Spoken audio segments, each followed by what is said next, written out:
এইটো ভিডিঅ'ত আলোচনা কৰিম ত্ৰিকোণমিতিৰ পৰিচয়ৰ এক্সাৰচাইজ নাম্বাৰ 8.1 কুৱেশ্যন নাম্বাৰ 6 বিষয়ে। কিয়নো কুৱেশ্যন নাম্বাৰ 5 লৈ ইতিমধ্যে আলোচনা কৰিছোঁ। সো নিশ্চয় এইখিনি চাই আহিছা আৰু চেনেলটো ছাবস্ক্ৰাইব কৰাৰ বাবে বহুত বহুত ধন্যবাদ জনাইছোঁ। আৰু যদি এতিয়ালৈকে ছাবস্ক্ৰাইব কৰা নাই নিশ্চয় ছাবস্ক্ৰাইব কৰি দিবা বুলি আশা ৰাখিলোঁ। তো চোৱা একদম ইজিলি সলভ কৰিম। ক্লাছত বা হয়তো বেলেগ কোনোবা টিচাৰ হয়তো তোমাক যেনেকৈ শিকাইছে হয়তো তাতকৈ অকণমান ডিফাৰেণ্ট হ'ব পাৰে, কিন্তু কোনটো সহজ হয় তুমি নিশ্চয় এবাৰ মোক জনাবা।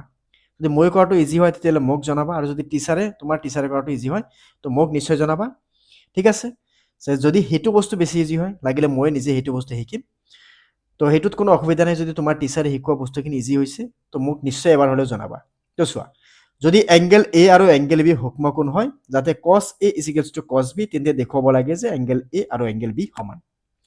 আৰু যদি মই যেনেকৈ সলভ কৰি আছোঁ তোমালোকৰ ক্লাছৰ টিচাৰে তেনেকৈ সলভ কৰিছে তেতিয়াহ'লে বহুত ভাল কথা, তোমাৰো ভাল লাগিব, মোৰো শুনি কিনে ভাল লাগিব। তো নিশ্চয় কমেণ্ট কৰি জনাবা। অ'কে, এতিয়া চোৱা ইয়াতে কুৱেশ্যনত কি কৈছে, cos a আৰু cos b সমান। আমাক উলিয়াব লাগে বা দেখুৱাব লাগে এংগেল এ আৰু এংগেল বি টো সমান বুলি, যে এইটো এংগেল এ আৰু এংগেল বি টো সমান বুলি দেখুৱাব লাগে। তো পোনপ্ৰথমে যদি আমি চাওঁ ইয়াতে cos a মানে a কোণ হিচাপে যদি তুমি চোৱা তেতিয়াহ'লে এইটো কোণ হিচাপে এইটো হৈ যাব লম্ব, এইটো বাহু হৈ যাব ভূমি, আৰু কৰ্ণটোতো সদায় কৰ্ণই থাকে, এইটো বস্তু আমি গম পাওঁ। এতিয়া cos মানে কি আছিল? cos মানে তুমি গম পোৱা, cos মানে আছিল ভূমি বাই কৰ্ণ। এইটো আছিল cosৰ অনুপাত, এইটো কাৰ অনুপাত আছিল? cosৰ। তেতিয়াহ'লে ইয়াতে cos আছে, cos মানে কি হ'ব? ভূমি বাই কৰ্ণ। তো এংগেল এ হিচাপে ভূমি কি আছে? ভূমি হৈ আছে AC, আৰু কৰ্ণ হৈ আছে কি ইয়াতে? কৰ্ণ হৈ আছে AB। তো লিখি দিয়ে ইয়াতে AB। আৰু cos b, এবাৰ b কোণ হিচাপে চোৱা। এবাৰ এইখিনি মুছি কিনে b কোণ হিচাপে চাওঁ আমি। ওকে, তো b কোণ হিচাপে চালে এইটো উল্টা হৈ যাব। তো b কোণ হিচাপে চোৱাৰ লগে লগে যদি b কোণ হিচাপে চোৱা যে এইটো b কোণ, যিটো কোণ লোৱা হয় তাৰ অপজিট ছাইডত বা বিপৰীত ফালে যি থাকে তাক কোৱা হয় লম্ব, আৰু যিটো লাগি থাকে তাক কোৱা হয় ভূমি। তো ইয়াতে তো এইটো ক্ষেত্ৰত ইয়াতে চোৱা, এইটো ক্ষেত্ৰত বা বি কোণ হিচাপে ইয়াতে কছৰ ডেফিনেশ্যন কি আছিল? অনুপাত কি আছিল? ভূমি বাই কৰ্ণ। ভূমি কি আছে এইবাৰ? BC। ইয়াতে লিখি দিয়া BC। আৰু ইয়াতে কৰ্ণ কি আছে? কৰ্ণ আছে কি? AB। তো লিখি দিয়া AB। তো এতিয়া এইটো AB কি আছে? ইয়াতে হৰণ হৈ আছে। তো তুমি যদি এইটোক ৰাইট ছাইডত লৈ যোৱা তেতিয়াহ'লে AC এইফালে কি পাবা? BC বাই AB। ইয়াতে ইনটু আহি যাব কি? AB। তো এইটো AB কেঞ্চেল কৰি দিয়া, তেতিয়াহ'লে ইয়াৰ পৰা কি পাই আছা? AC is equals to BC। মানে ইয়াৰ পৰা এইডাল বাহুৰ লগত সমান। চ' তেতিয়াহ'লে কি ক'ব পাৰোঁ? যে আমি জানো যে, ইয়াতে লিখিবা যে আমি জানো যে, আমি কি জানো?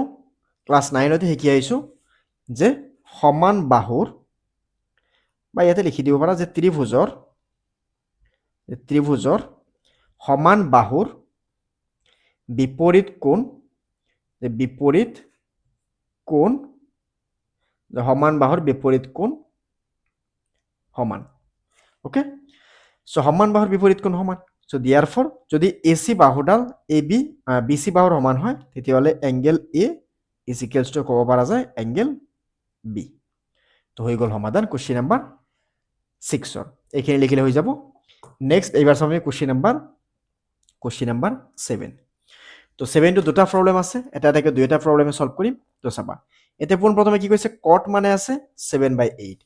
তো পোনপ্ৰথমে কট মানে 7/8 ইয়াতে লিখি লোৱা যে গিভেন কট থিটা ইজ ইকুৱেলছ টু 7/8।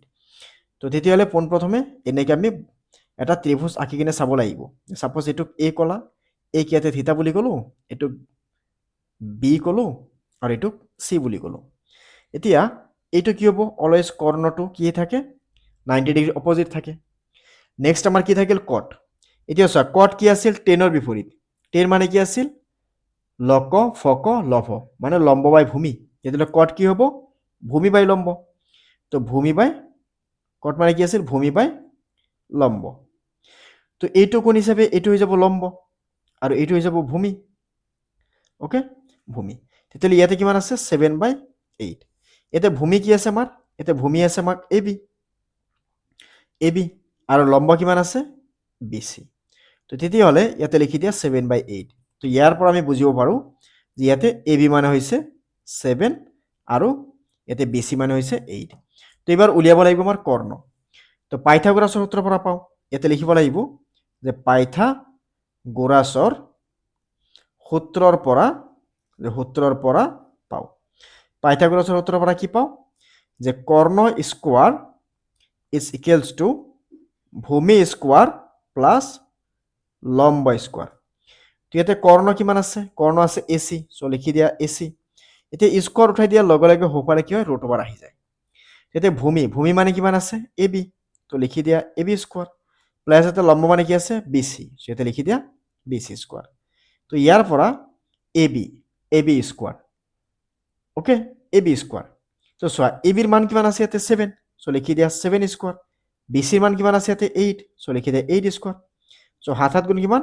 49 মানে 49 প্লাস 8 স্কোয়ার করলে কিমান পাম 8 8 গুণ 64 তো দুটাক প্লাস করলে কিমান আহিব ইয়াতে যদি চাও 4 আৰু 9 যোগ কৰিলে কিমান আহে 4 আৰু 9 যোগ কৰিলে 13 আৰু 3 হাতত থাকিল 1 6 আৰু 4 10 আৰু হাতৰ একত 11 ওকে সো হৈ গল ইয়াৰ 113 হৈ গল ইয়াৰ কৰ্ণৰ দিক ওকে 113 হৈ গল কৰ্ণৰ দিক এটা কৰ্ণটো যেনে তেনে আমি পালো ওকে যে কৰ্ণটো আমি যেনে তেনে পালো তে কৰ্ণটো পোৱাৰ পিছত এতিয়া আমাৰ নেক্সট কাম কি আহিব যে কৰ্ণটো আমাৰ আহিল ইয়াতে ৰুট ওভাৰ 113 ওকে এতিয়া কৰ্ণটো এতিয়া আমি বহাব লাগিব মেইন কোশ্চেনটোত আমাৰ কি আছিল সেইটো বস্তু আগতে চাই লোৱা তো চোৱা ইয়াতে এইটোখিনি বস্তুৰ সমাধান ইয়াতে লিখিম আমি যে নাম্বাৰ 1 ত আমাক ইয়াতে কি দি আছে আমাক উলিয়াব লাগে 1 প্লাস sin থিটা 1 মাইনাস sin থিটা 1 প্লাস cos থিটা 1 মাইনাস cos থিটা তো এতে লিখি দিয়া যে 1 plus sin theta whole into 1 plus 1 minus sin theta আৰু তলত আছে কি 1 প্লাস cos থিটা আৰু ইয়াতে আছে 1 মাইনাস cos থিটা তো এতিয়া এইটো উলিয়াব গলে পোনপ্ৰথমে আমাৰ সাইনৰ ভ্যালু আৰু কসৰ ভ্যালুটো আমাক উলিয়াব লাগিব তো সাইনৰ ভ্যালু আৰু কসৰ ভ্যালুটো আমি পোনপ্ৰথমে উলিয়াই কিনে আমি বাকিখিনিহে সমাধান কৰিব পাৰিম ওকে সো এইখিনি প্ৰশ্নৰ সমাধান ইয়াৰ পৰা ষ্টাৰ্ট কৰিম ইয়াতে সো লিখি দিয়া যে therefore ইয়াতে লিখি দিয়া যে therefore sin থিটা sin মানে কি আছিল sin মানে সাধাৰণতে কি আছিল sin মানে আমি কি পাইছিলো যে লম্ব বাই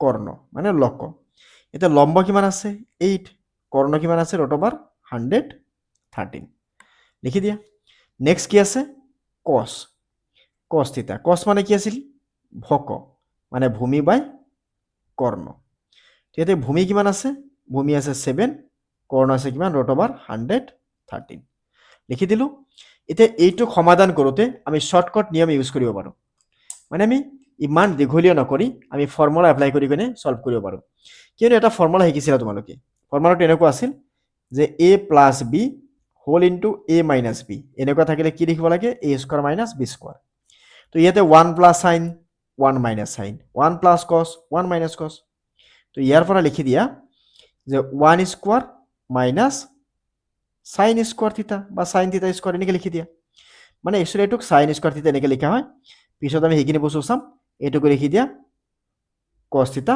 স্কয়াৰ এনেকৈ লিখি দিলো মানে এলজেব্ৰিক হিচাপে লিখি দিছো তেতিয়াহলে 1 লিখি দিয়া মাইনাস সাইনৰ ভ্যালু কিমান আছিল 8 বাই ৰুট ওভাৰ 113 তো ইয়াতে লিখি দিয়া স্কয়াৰ 1 স্কয়াৰ মানে কিমান 1 মাইনাস cos মানে কিমান আছিল 7 বাই ৰুট ওভাৰ 113 ইয়াকো কৰি দিয়া স্কয়াৰ এতিয়া এনেকুৱা স্কয়াৰ থাকিলে তো পোনপ্ৰথমে ইয়াতে 1 ৰাখি কিনে এতিয়া 8 ক স্কয়াৰ কৰিলে কিমান আহিব 8 8 গুণ 64 আৰু এই তলৰ স্কয়াৰ ৰুট কেনসেল হৈ কিনে ইয়াতে আহি যাব 113 সিমিলাৰলি ইয়াতেও 1 মাইনাস তুমি 7 ক স্কয়াৰ কৰিলে পাবা 49 আৰু ইয়াতে কিমান আছে 113 ৰাখি দিলা এতিয়া এটো ক্যালকুলেট কৰিব গলে কেনেকৈ নিয়ম আছিল এই নিয়ম মতে যদি আমি চাও এতে চোৱা পোনপ্ৰথমে ইয়াতে ইয়াৰ এলসিএম কিমান আহিব 113 আৰু এই 113 লগত 1 ইনটু হৈ কিনে ইয়াতে লিখিব লাগিব 113 মাইনাস 64 আকৌ ইয়াতে চিমিলাৰলি 113 লিখি দিব লাগিব আৰু 1ৰ আগত 113 ইনটু কৰি লিখি আহিব 113 মাইনাছ আহিব কিমান 49 চ' নেক্সট পেজত এইখিনিক আমি মাইনাছ কৰি দিওঁ তেতিয়াহ'লে 113ৰ পৰা 64 মাইনাছ কৰিলে কিমান আহিব 49 আৰু 113ৰ পৰা 49 মাইনাছ কৰিলে আহিব 64 তো এই দুটা বস্তু নেক্সট পেজত সলভ কৰি আছো চ' তেতিয়াহ'লে তুমি যদি মাইনাছ কৰা সেইখিনি চাব পাৰা মাইনাছ কৰিলে তেতিয়াহ'লে ইয়াতে পাই যাবা 113 আৰু ওপৰত পাই যাবা প্ৰথমে 49 ডিভাইডেড বাই আৰু এটাত যদি 113ৰ পৰা তুমি 49 মাইনাছ কৰা পাবা 64 ডিভাইডেড বাই 113 এতিয়া এইটোক তুমি এনেকৈ লিখিব লাগিব 49 ডিভাইডেড বাই 113 এতিয়া এইটো হৰণ হৈ আছে এইটোক যদি পূৰণ কৰি দিওঁ তেতিয়াহ'লে উল্টা হৈ যায় 113 ডিভাইডেড বাই 64 তাৰমানে এনেকুৱা নিয়ম আছিল যদি এৰ তলত বি আকৌ ডিভাইড থাকি কিনে যদি চিৰ তলত ডি থাকে তেতিয়াহ'লে এ বাই বিটো ৰাখি কিনে এটোক উল্টা কৰি ডি বাই চি লিখি দিয়া হয় তেতিয়াহ'লে এই 113 কেনচেল কৰি দিয়া তেতিয়াহ'লে ইয়াতে কিমান পালা 49 ডিভাইডেড বাই 64 এইটো হৈ গ'ল নাম্বাৰ 1ৰ সমাধান ওকে এতিয়া চাম নেক্সট কুৱেশ্যন নাম্বাৰ 2 নাম্বাৰ 2ত কি কৈছিল নাম্বাৰ 2ত ডাঙৰ একো নাই নাম্বাৰ 2 যদি চোৱা তেতিয়াহ'লে নাম্বাৰ 2 দিয়া আছে জাষ্ট কট স্কোৱাৰ কি আছে কট স্কোৱাৰ থিটা তো পোনপ্ৰথমে ইয়াতে আমি কটৰ ভেলুটো উলিয়াব লাগিব কট কট মানে কি আছিল কট আছিল 10ৰ বিপৰীত 10 মানে কি আছিল সাইন মানে আছিল লক কস মানে আছিল ভক 10 মানে আছিল লভ তো লম্ব বাই ভূমি আছিল তেতিয়াহ'লে এইটো কট মানে কি আহিব ভূমি বাই লম্ব তো ভূমি বাই লম্ব তো তুমি চিত্ৰৰ পৰা চাব পাৰা ভূমি ইয়াতে কিমান আছিল চিত্ৰৰ পৰা যদি চোৱা